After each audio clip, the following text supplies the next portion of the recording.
Well, hello everyone, and welcome to the channel. Leo here, and we have a truly amazing story for you guys today. I am out today in just outside Chapmanville, West Virginia, between Chapmanville and Logan, at Highland Memorial Gardens. And I have a story that you guys are not going to believe. This one is truly amazing. Before we get into it, I have an odd question. Strange question, very strange question. Say, for example, you're going to war. Now, whether you've enlisted or been drafted is beside the point.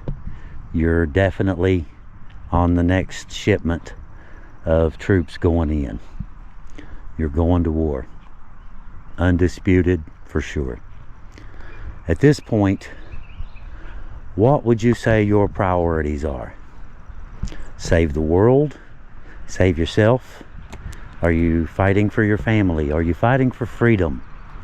What exactly are your priorities? Just exactly how far are you willing to go? Now, I heard, it's been a while back, I heard an analogy on a movie that seems to fit today's little trip very appropriately. Anyway, in this movie, guy was talking about how people draw a circle around themselves, and they will include what's important to them. Some people will draw a circle around themselves. Some people will draw a circle around their wife, their husband, their children, their family. Some people will draw that circle around all of them and the community. And there's a handful that will draw that circle around anybody who wants to step inside that circle. They consider everyone to be extremely valuable. The problem with drawing great big circles like that is it makes you very small in this circle. You become less important than some of the people around you. Today's gentleman that we've come to visit today is absolutely one of the latter. Now, I came out here earlier today thinking that I would be able to find his grave pretty easily.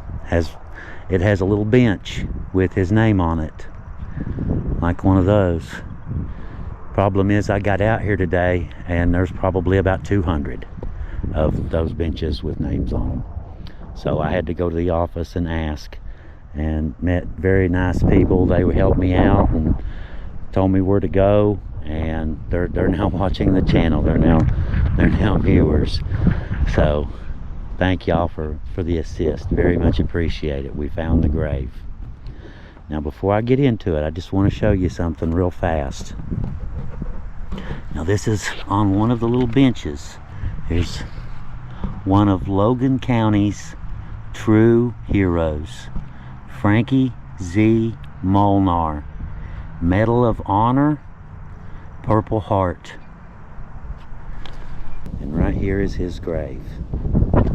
Now, if it's all right with you guys, we're just gonna sit down here, make ourselves comfortable, hang out with Frankie, and I want to introduce you guys to a very special young man. Frankie Z. Molnar, West Virginia, Staff Sergeant, Company B, 8th Infantry, 4th Infantry Division, Vietnam. Medal of Honor, Purple Heart.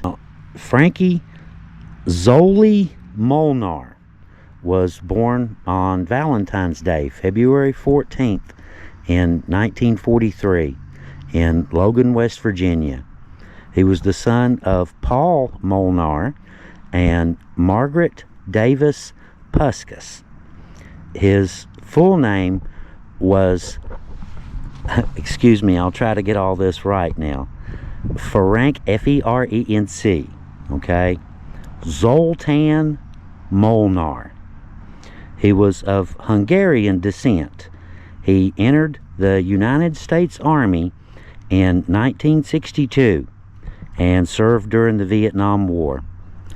By 1967, he had risen to the rank of Staff Sergeant and was serving as a squad leader with Company B, 1st Battalion, 8th Infantry, 4th Division. In May of 1967, his unit was operating in the Central Highlands of South Vietnam in Con Tum Province near Pleiku. I'm trying to get these right. I'm probably getting them wrong. Anyway, it was an area known for heavy combat and enemy movement through the area. The fighting in that region was some of the hardest of the entire war. The Central Highlands were covered with thick jungle and steep terrain, with limited visibility and constant danger behind every bush. U.S. units were often moving on foot and setting up temporary night positions in remote areas. Enemy forces, mainly North Vietnamese Army units, used the terrain to their advantage. They moved in close, often surrounding positions in the dark and attacking with mortars first, followed by ground assaults. These attacks were fast, loud, and very chaotic, with fighting at close range and very little time to react. At the time, the 4th Infantry Division was heavily engaged in search and destroy operations across the Highlands, trying to locate and disrupt large North Vietnamese Army units moving through the region. These missions often placed small groups of American soldiers deep in enemy-controlled territory, where they could be outnumbered and attacked at any second, especially at night. It was very common for enemy forces to probe locations first, then launch repeated waves of attacks to try to break through the perimeter. On May 20th of 1967, Frankie's unit had just finished setting up a defensive perimeter when they were suddenly hit by intense mortar fire. It was the beginning shots of a large enemy night attack. Frankie immediately left his covered position and moved through the line to check on his men and make sure they were ready. As he crawled through the perimeter, he spotted a group of enemy soldiers closing in on his squad.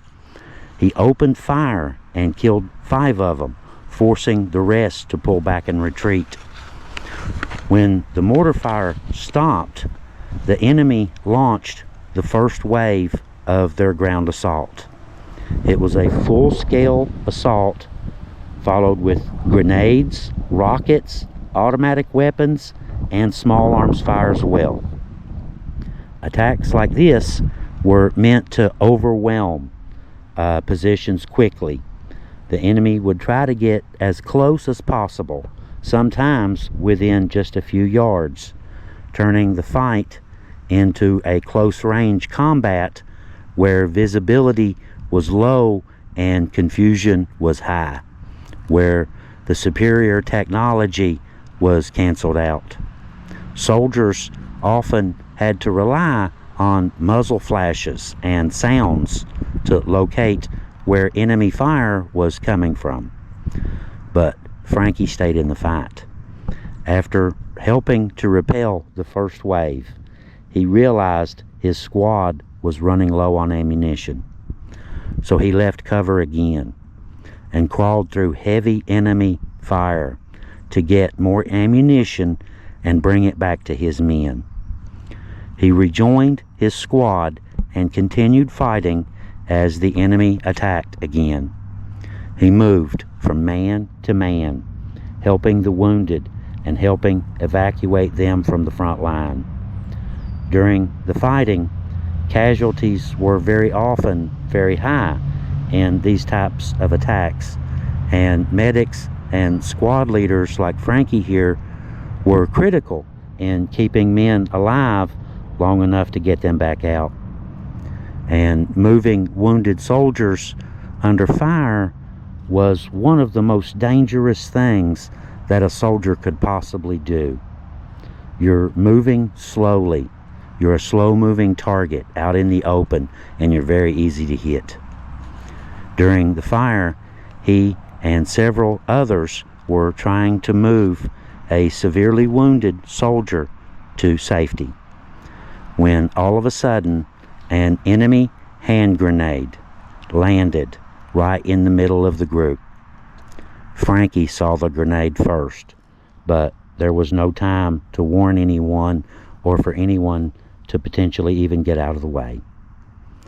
Without a second thought, Frankie here instantly threw himself onto the grenade and absorbed the blast with his body, saving all the other men around him. Acts like that were extremely rare, to say the least, and almost always fatal, but they are the clearest examples of self-sacrifice in combat. Now, naturally, Frankie was killed instantly. He was only 24 years old at the time, but his actions helped his unit to hold their position through the attack and saved many lives.